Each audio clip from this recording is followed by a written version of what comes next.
Bom dia, tudo bom? Eu me chamo André Lopes, trabalho na Cenários, que é uma empresa de pesquisa de mercado de Fortaleza, especializada no mercado imobiliário. Hoje queria compartilhar contigo um mini curso sobre como acessar as informações do censo do IBGE de 2010. Esse mini curso, criamos 2 vídeos especificamente. No primeiro vamos falar um pouco sobre o que é o censo e como acessar os dados dele de uma forma mais geral. Depois vamos falar especificamente de uma ferramenta chamada Banco Sidra, que é uma ferramenta virtual, para acessar e fazer os cruzamentos com o banco de dados do censo. E por fim propor alguns exercícios para saber se o conhecimento mesmo está sendo bem entendido. Legal? Então, para quem já conhece um pouco do censo, quais são as informações levantadas, como é o processo da pesquisa, é legal que já vá para o segundo vídeo, já para aprender como funciona a ferramenta. Para quem não tem muita ideia, é legal que veja os 2 vídeos, então comece com esse, para você poder entender quais são os dados que são levantados e ter mais ou menos uma ideia de como é feita a pesquisa. Legal? Então vamos começar falando um pouco sobre o censo, né? Para que ele serve, o que ele é e como é que ele é feito. Então, para que serve? A gente tem alguns atores ou algumas pessoas principais que utilizam as informações do censo. O primeiro deles é o próprio governo federal. Então, o governo ele usa as informações do censo para identificar as áreas de investimento prioritários, no caso, em saúde, educação, habitação, saneamento básico, transporte, energia e programa de assistência à infância e à velhice. O censo também eles utilizam para fornecer as referências para as projeções populacionais, né? No caso, eles definem com essa base a representação política do nosso país, o número de deputados federais, estaduais e vereadores de cada estado e município. Um segundo público que nós falamos principais que puxam basicamente as informações do censo são as empresas em geral. Então, no caso, as empresas normalmente utilizam as informações do censo como forma de fornecer parâmetros para selecionar locais para a instalação de fábricas, shopping centers, escolas, creches, cinemas e outros serviços, no caso. Também o censo para esse público serve para acompanhar o crescimento, a distribuição geográfica e a evolução de outras características da população ao longo do tempo. Isso tentando ver tendências de mercado, tentando ver para onde está crescendo ou algumas demandas, né? Então o censo como uma fonte de dados secundários é visto para isso também. Um terceiro público para as informações do censo são as empresas de pesquisa de mercado, no caso IBOP, IBGE e nós mesmos da Cenários. Então essas informações nós utilizamos para entender um pouco mais o público de alguns produtos, alguns serviços, para poder delimitar alguns universos e com isso a base de amostragem, né? O censo, no caso, é a mais complexa operação estatística realizada por um país. Ele se constitui num retrato de corpo inteiro do país, com o perfil da população e as características de seus domicílios. O primeiro censo foi realizado em 1872, durante o Império ainda. De lá para cá foram feitos mais 12 consultas, né? A última foi em 2010, que teve algumas novidades nesse censo de 2010. A primeira dela é que alguns dos questionários puderam ser feitos de forma eletrônica, quando uma pessoa não era encontrada em casa ou quando teria algum problema para acessá-la. As pessoas recebiam a senha e respondiam esse questionário virtualmente. E outra característica muito interessante é que os entrevistadores passaram a aplicar o questionário utilizando uma ferramenta como um tablet. Então, todos os dados que eram colhidos já eram alimentados no sistema. Isso, claro, tornou o processo todo mais rápido, como também esse tablet conseguia pegar a informação do local e georreferenciar a informação que estava sendo colhida, que isso é muito bacana na forma de análise depois dessas informações. Como é que é feito o censo? O censo é feito por meio de entrevistas pessoais e domiciliares, com a aplicação de um questionário estruturado. Ou seja, a pessoa está lá batendo porta a porta de todas as casas. Quando nós falamos em questionário estruturado, um questionário com as mesmas perguntas aplicadas para todo mundo. E no caso, o censo, algumas pessoas não sabem, mas ele é feito em 2 versões. Um questionário mais básico, que é aplicado para todo mundo, e um questionário ampliado de amostragem, que é feito com algumas pessoas e com algumas informações a mais.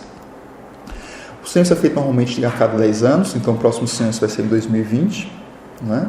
Para vocês terem uma ideia, nesse censo de 2010, foram pesquisados 67.569.688 domicílios, nos 5.565 municípios do Brasil. O legal disso tudo é que o censo, você consegue com essa informação comparar estados, comparar municípios. Dentro dos municípios, como você pesquisa todo mundo, você consegue comparar bairros. E tem uma unidade mínima de comparação que o censo utiliza, que são setores censitários. No caso, foram 314 mil. Aqui, para você ter uma ideia, tem um mapa de Fortaleza, e você vê cada ranhurazinha ao setor censitário. Então, de acordo com o tamanho do bairro, da população do bairro, existem dentro do mesmo bairro, vários setores censitários, e com essa informação do censo, você consegue comparar dentro do mesmo bairro alguns perfis de público. Como é que foi feita essa pesquisa? Ela demorou 3 anos de planejamento, começou em 2007, foi até 2010, depois tiveram mais 3 meses de coleta de dados, trabalho de campo, com uma equipe enorme no Brasil todo, e depois mais 2 anos de análise e divulgação dos dados. Os dados foram processados, foram distribuídos e também foram feitas várias análises específicas dentro desse banco de dados pela equipe do IBGE. Pra você ter ideia, é um projeto enorme, ele custou aproximadamente 1,4 bilhões de reais, por isso mesmo é feito a cada 10 anos.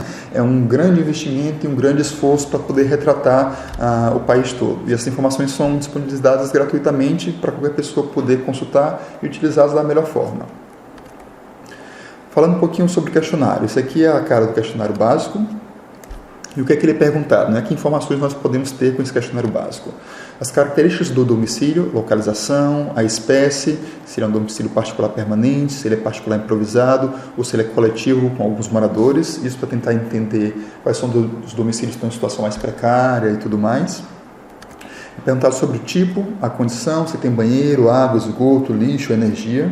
Também é perguntado sobre a imigração internacional, se aquela pessoa vem de fora, se está aqui no Brasil, qual a condição dela. É visto o número e parentesco dos moradores dessa residência, as características do morador em relação à idade, sexo, raça e etnia, isso tudo é pesquisado, como também a educação, se a pessoa é alfabetizada ou não, o rendimento individual e a mortalidade. Então, todas as informações são consultadas nesse questionário básico, você pode cruzar elas depois no banco de dados. O segundo questionário, que é o questionário de amostra, você tem 10 páginas, enquanto o outro tinha 4, esse já tem 10.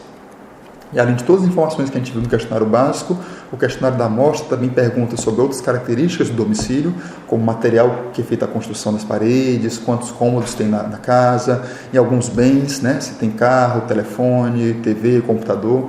Isso é muito legal para tentar entender o potencial de alguns mercados e o quanto tem para crescer alguns segmentos. Também é perguntado sobre pessoas com deficiência, então que tipo de deficiência elas têm. Isso é muito bacana para o governo se planejar para os programas de inclusão social e tudo mais. Também é perguntado sobre o nível de instrução de uma forma mais detalhada, o estado civil daquelas pessoas. Em relação ao trabalho, é perguntado que tipo de trabalho, a ocupação, o cargo, quanto que ela ganha nesse trabalho, as horas trabalhadas e o tempo de deslocamento. E também perguntado sobre os filhos, a quantidade de filhos, o sexo e a questão de mortalidade. Legal? Vamos agora para o segundo ponto dessa apresentação, que é falando sobre como acessar os dados do censo.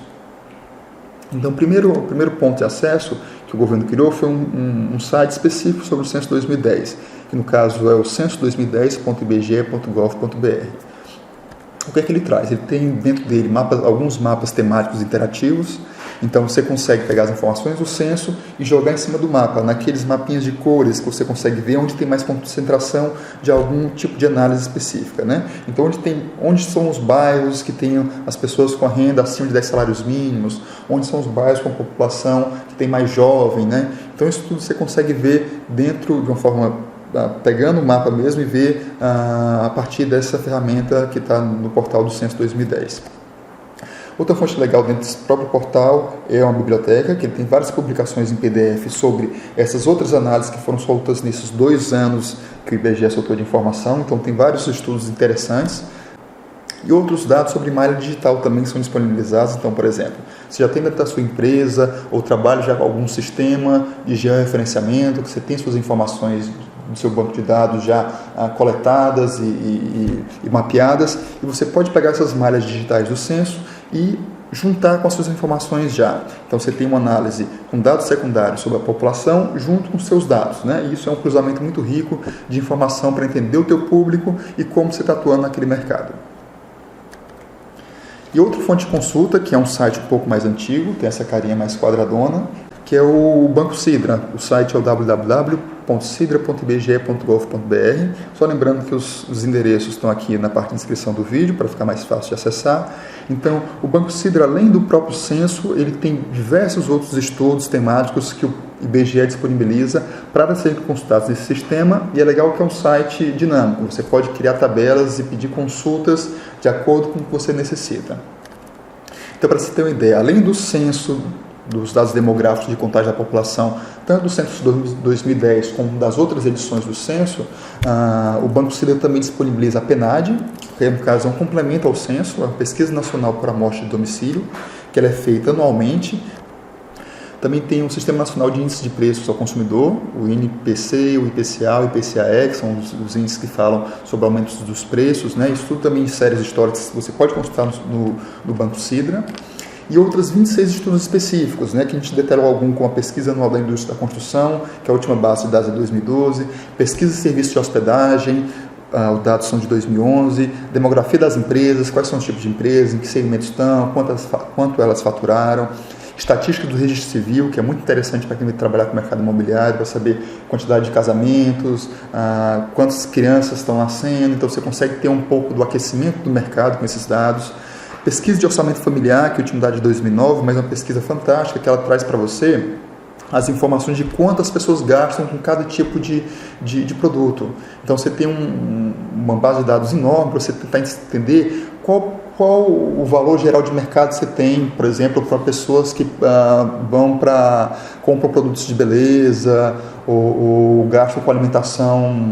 Então isso tudo é detalhado nessa pesquisa sobre orçamento familiar.